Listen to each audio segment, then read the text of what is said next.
Hello everyone, welcome back yet again. I'm working on a train today. So we're doing a preventive maintenance. It's about 70 degrees out here, 70 inside the house. It's really mild. It's right before summertime. And I just wanted to show you kind of how I diagnose that a system is low on refrigerant. This is not obviously a video for somebody that has years of experience. This is for somebody who's barely starting out, and I get this question a lot. So from techs that are barely coming into the trade, they call me asking me, hey, does this unit look low? Well, on this train, this has a indoor expansion valve.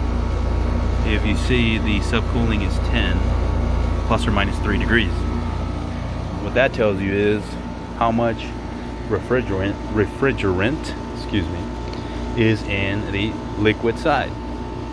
So I have my digital gauges on here, and you can see that my subcooling is way below that, right?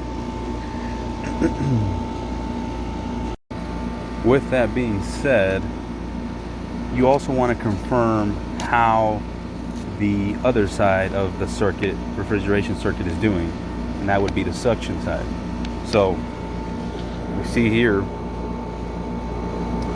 my pressures are 85, superheat is 32.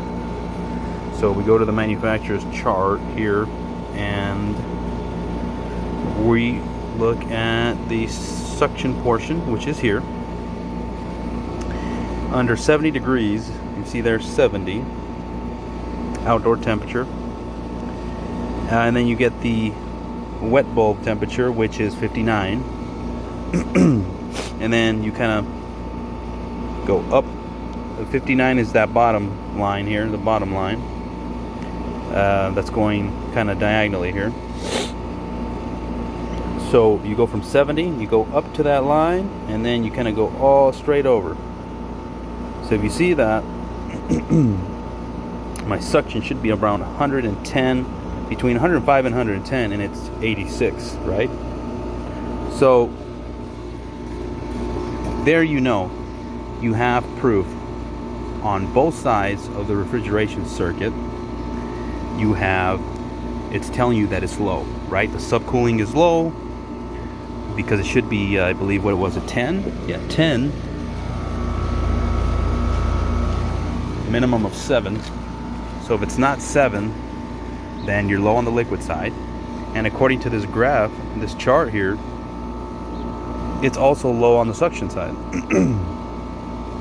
So that's all you need to know. If they're both telling you that they are low, you pretty much either have a leak or it was not charged properly from installation. So what I'm going to do today is I'm going to shoot some dye into it and